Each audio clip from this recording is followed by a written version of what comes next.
absolument très bien. J'espère que vous m'entendez, que vous me voyez. Comme maa ngi topp seen waxtaan depuis tout à l'heure. Malheureusement, étant un peu éloigné, moo tax je suis pas sur place, mais il n'empêche avec les nouvelles technologies de l'information et de la communication, ñu mën a waxtaan ci li nga xam ne moom mooy li xew. Alors, junj ngeen ko sànq, puisque vous êtes revenu largement sur communiqué au conseil constitutionnel bi ñi nga xamee ni boo xoolee ci communiqué bi dañoo wax ñii ñëw nañu pour ñu vérifier seeni parrainage. Alors, cela suppose que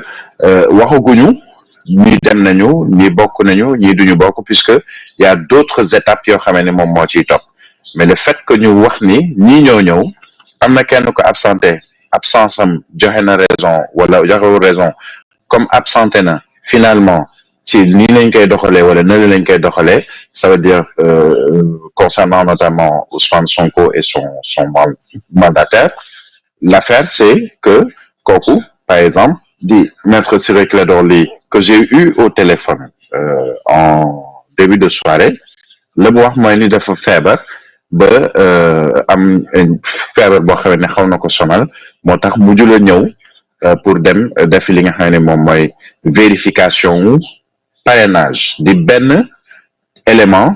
ci dossier boo xamee ni toll na ni juróom-ñeent ci ay éléments yoo bokk ci yooyu les dossiers yi nga xamee ni jébbal lañ ko conseil constitutionnel. Alors le problème, je reviendrai sur ça parce que je reviendrai sur mbirum parrainage Ousmane Sonko, puisque moom ay mbirum doublon mën na ko bañ a mën na bañ a àgg ci moom, puisque il a fait le choix du parrainage des parlementaires. li maanaam kon dafay jël 8% gën kaa néew ci député yi nekk assemblée nationale ñu toll ci 165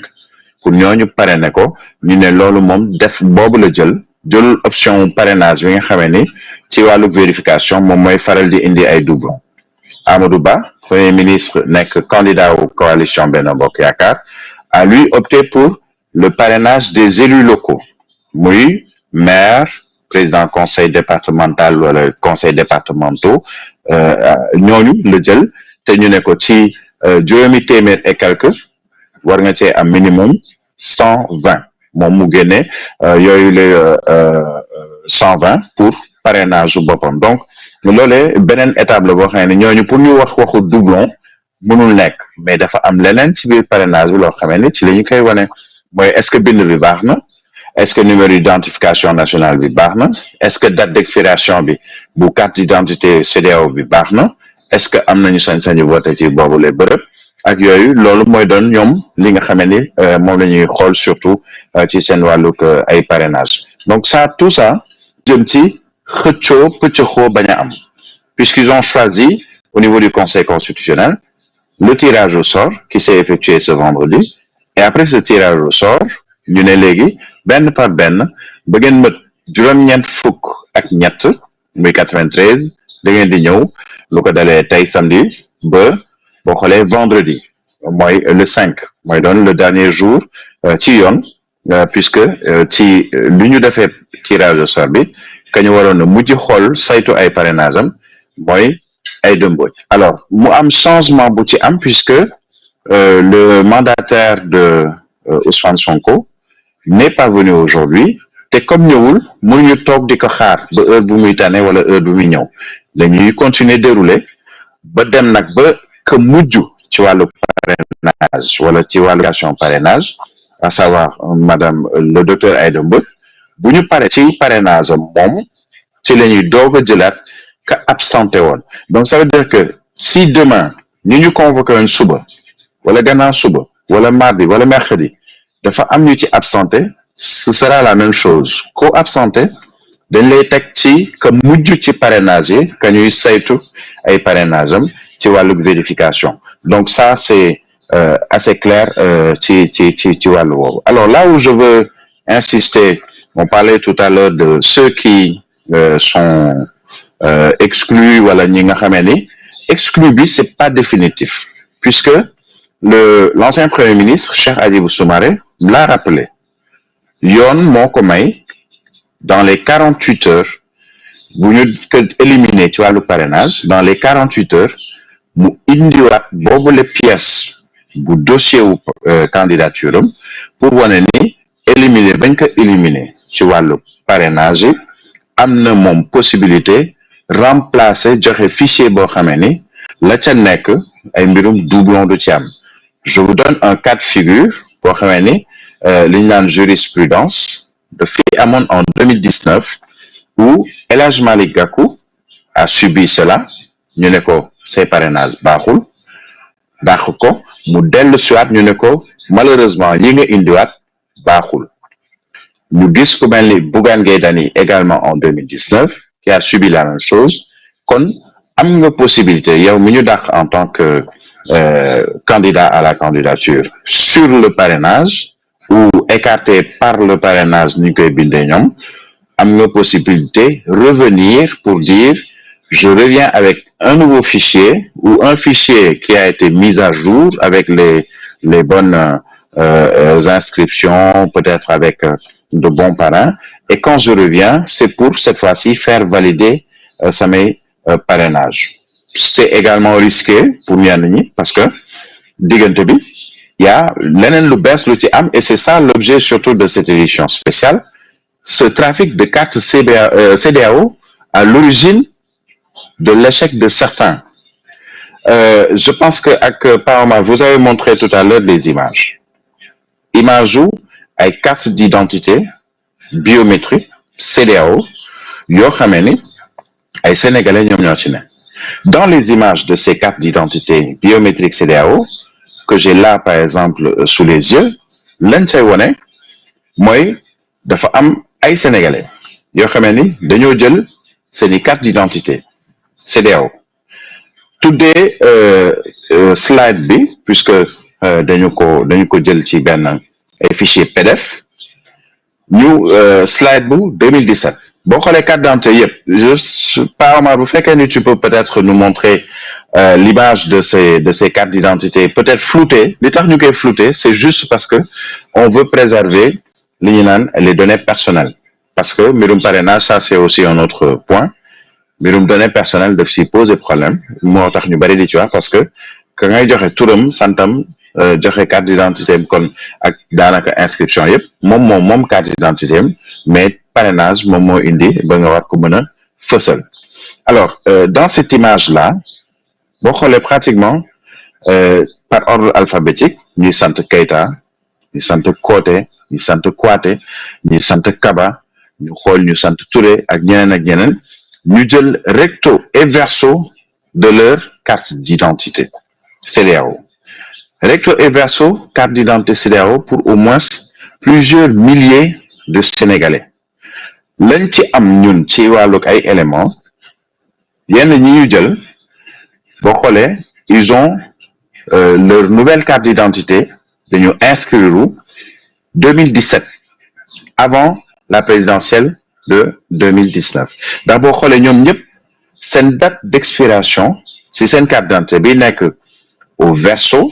mooy ci kanamu carte d'identité bi fii sa photo di nekk ñu ngi ci bind seen date d'expiration li ci gën a sori ñenn ñi 2027 la ñenn ñi 2028 ñenn ñi 2030 l'image peut-être pourrait être un peu plus agrandie pour permettre aux Sénégalais de savoir li ñuy wax ak lu tax ñu wax ko ak fan lañ ko teg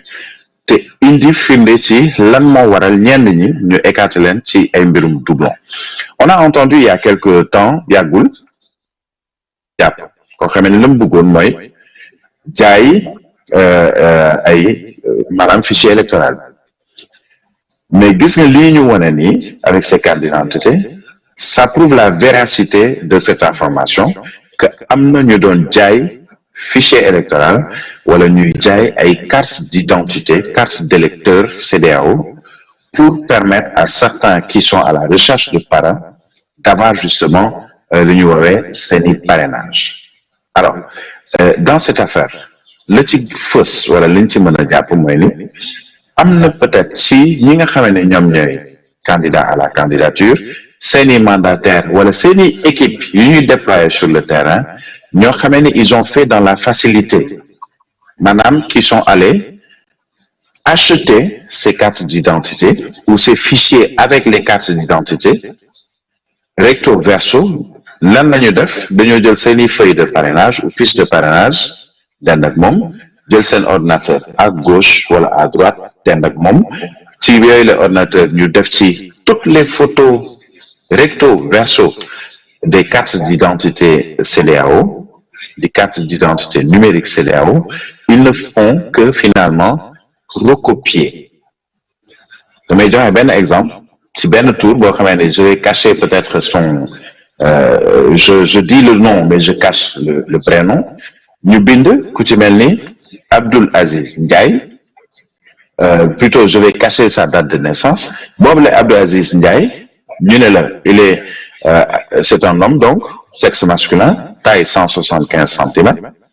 date de délivrance de sa carte li nga xam ne moom mooy d'identité CEDEAO ñu ne la en 2020 le 21 benn ci weeru 2020 ñu ne la date d'expiration le 20 benn ci weer 2030 puisque la carte d'identité on le sait elle dure 10 ans validité 10 ans bon xam nga loolu ci kanam rek nga gis mais à côté ñu ci bind duplicata ça veut dire quelqu'un qui a perdu sa carte d'identité ou quelqu'un qui a ñu koy waxee ci détérioré sa carte d'identité et qui va demander un duplicata pour ñu defalaat ko carte d'identité mais fan la koy laajte carte d'identité dañ la naan direction de l'automatisation du fichier di DAF direction générale des élections am copie wu fichier bi léegi ci kooku di Abdoul Aziz Ndiaye moomu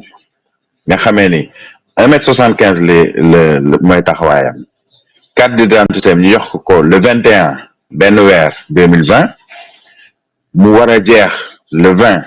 ci benn weer 2030 kooku boo xoolee ci même papier bi di nga gis son fichier ñu ñëwaat ci recto donc verso bi di ci recto verso bi kon ci ginnaaw ñu wone ni Abdoul Aziz moomu fa mu war a voter numéro d'identification nationale am numéro d'identification bi ci ginnaaw ñu ne la c'est 1 9 10 et cetera fin bi di 28 ñu ne la ma nga war a voter ca fii ci Dakar ci commune ban la arrondissement wala région bu Dakar arrondissement bu Grand Dakar commune bu Sicap Liberté fa mu war a voter di stade Demba Diop jox la numéro d'identification numéro d'électeur am ak yu ni mel alors qu'est-ce qu'on demande à ces parrains ou ces collecteurs de fiches de parrainage su ñu jëlee benn fiche de parrainage liñ ciy bind ci kanam ci fiche de parrainage bi li nga ciy soxla mooy day am numérotation 1 ba 10 parce que fiche bu nekk 10 personnes ñoo ci nekk ci fiche bu nekk ñu ne la da ngay bind la ñu soxla ci ay mention ci carte d'identité CEDEAO ci recto comme ci verso mu am ay cases yoo koy dugal numéro d'identification nationale bi numéro li nga xam ne moom mooy carte électeur am li nga xam ne moom mooy féete ci ginnaaw numéro d'électeur am laaj la date d'expiration bu carte d'identité boobu dañ koy tourner ci kanam nga gis ci ne la date d'expiration 25/7/2027 laaj la signature waa ji nga xamee ne moom moo joxe carte d'identité am wala soxna si joxe carte d'identité am pour mën a parrainer benn candidat donc certains candidats pas forcément les candidats mais leur mandataire wala seen équipe de collecte de parrainage am nañu ci def li ñu naan facilité dem wut lii di fichier yi ñëw ils n'ont fait que transposer ndax dañ ko jënd il doit y avoir une enquête sur ce point parce que am na loo xamee ni bu ñu bëggee ñëpp bokk wala ñu bëgg ñëpp am yemandoo chance dañuy jox ñëpp possibilité wu mën a dem dagaan baatub askan wi parce que loolu nañu wax c'est une élection muy présidentielle muy territoriale muy législative da ngay dem sàkku ci askan wi ñu votel la wala ñu parrainer la alors bu fekkee dafa am ñu am possibilité jënd wala ñu am possibilité am fichier électoral bi wala ñu am possibilité am tur yi nekk ci biir fichier électoral bi te ñeneen amuñu ko déjà foofu féewuloo am na foofu ñàkk li ñuy woowee lu équitable am na ci donc grosso modo ce qu'on peut retenir de cette affaire c'est qu'il y a eu un gros trafic ci lu jëm ci ay cartes d'identité CEDEAO doon ko jox ay nit ñu nekk sur le terrain di wut ay parrain doon ko jox ay candidats yu doon wut ay parrain et au bout du compte on retrouve des gens yoo xamee ni dañu bëri ay doublons parce que tout simplement on a vendu à certains les mêmes cartes d'identité CEDEAO ñu boole ko léegi man su ma amee fichier bi ma jël rek copier ke ma ko jaay ne ma waaw yow rek laa ko jaay ndekete am na keneen ku mu ko jaay